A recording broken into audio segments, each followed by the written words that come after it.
Assalamualaikum warahmatullahi wabarakatuh. Di sini saya akan mempresentasikan tentang gelombang elektromagnetik atau yang biasa disingkat dengan GEM. Sebelumnya, perkenalkan nama saya Safina Salsabila dari kelas 12A dengan guru pembimbing Bu Titis Prasetyaningsih, SPD MPDI. Baik, kita mulai. Yang pertama, perambatan gelombang elektromagnetik. Gelombang elektromagnetik dihasilkan dari perambatan medan listrik dan medan magnet yang saling tegak lurus melewati ruang.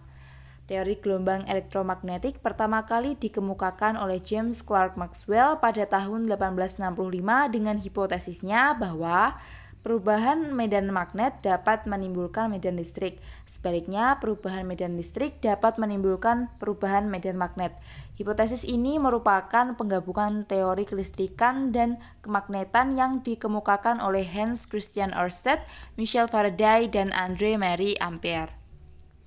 Medan listrik dihasilkan dari sebuah muatan listrik, sedangkan medan magnet dihasilkan oleh perubahan medan listrik. Sehingga ketika muatan berosilasi dihasilkan perubahan medan listrik dan medan magnet.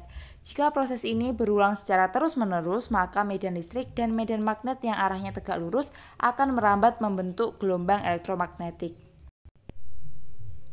Besar medan listrik dan medan magnet yang dihasilkan dipengaruhi oleh besar arus listrik dari sumber tegangan. Demikian juga arahnya dipengaruhi oleh arah arus pada kawat tersebut. Ingatlah bahwa besar medan listrik ditentukan oleh besar muatan. Oleh karena itu, saat tiang pemancar mengalami perubahan listrik, maka medan listriknya akan mengalami perubahan. Perubahan arus listrik ini menghasilkan medan magnet. Arah medan magnet selalu tegak lurus dengan arah medan listrik yang dihasilkan, dan arah keduanya selalu tegak lurus dengan arah perambatan gelombangnya. Yang kedua, spektrum gelombang elektromagnetik. Gelombang elektromagnetik memiliki rentang frekuensi yang sangat lebar. Urutan rentang frekuensi atau panjang gelombang dari gelombang elektromagnetik ini disebut dengan spektrum gelombang elektromagnetik. Spektrum ini biasa disingkat dengan grup T rada Teller. G sebagai gamma, R Roentgen, UV ultraviolet, T sinar tampak atau magic wibinio, I infrared, radar atau mikro, televisi, R radio. Nah, tabel di samping merupakan tabel panjang serta frekuensi serta manfaat dari spektrum elektromagnetik. Yang ketiga, energi gelombang elektromagnetik. Gelombang elektromagnetik sama seperti gelombang lainnya, merambat dengan membawa energi. Energinya dibawa oleh medan listrik dan medan magnet yang biasa dinyatakan dalam rapat energi. Rapat energi adalah besar energi tiap satuan volume ruang di mana energi merambat. Total rapat energi pada gelombang elektromagnetik besarnya dapat dinyatakan sebagai berikut. Kemudian, hubungan medan listrik dan medan magnet pada keadaan maksimum di ruang hampa dapat dinyatakan sebagai berikut. Selanjutnya, yang keempat, manfaat gelombang elektromagnetik. Yang pertama, sinar gamma dan sinar X. Misal sinar gamma dengan tingkat energi yang tinggi mampu mengionisasi sel sehingga dimanfaatkan untuk membunuh sel kanker, sterilisasi alat kedokteran, dan bedah saraf otak. Demikian pula dengan energi sinar X dapat mengionisasi sel sehingga sangat berbahaya jika terpapar berlebihan. Energi sinar X dapat diserap oleh jaringan tubuh. Karenanya sinar X kemudian dimanfaatkan dalam pencitraan jaringan tubuh untuk mengetahui beberapa jenis penyakit. Yang kedua, sinar UV atau sinar matahari menjadi alternatif untuk penyembuhan salah satu penyakit yang dikenal dengan psoriasis dan exfoliations, yaitu kondisi penyakit ketika sel-sel tubuh membelah lebih cepat dari seharusnya.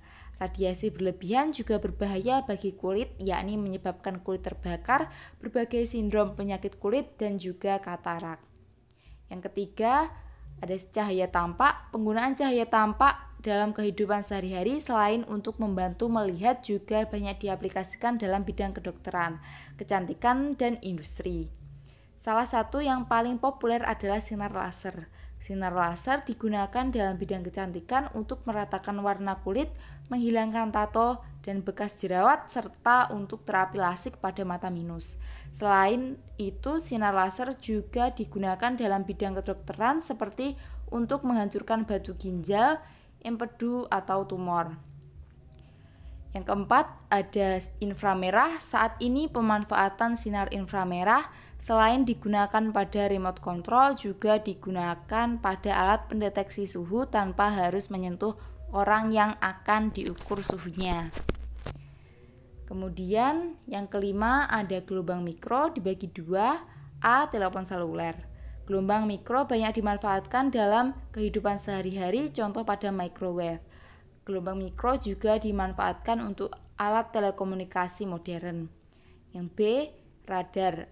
Radio Detection and Ranging atau radar merupakan salah satu aplikasi gelombang mikro yang pada umumnya digunakan untuk mengukur jarak, sudut, dan kecepatan objek.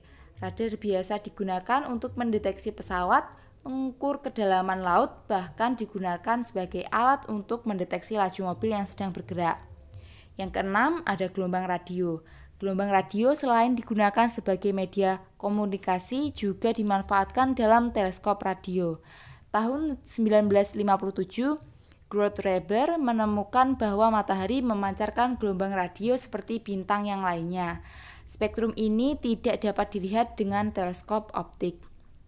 Reber membuat teleskop radio pertama yang digunakan untuk mengamati spektrum ini.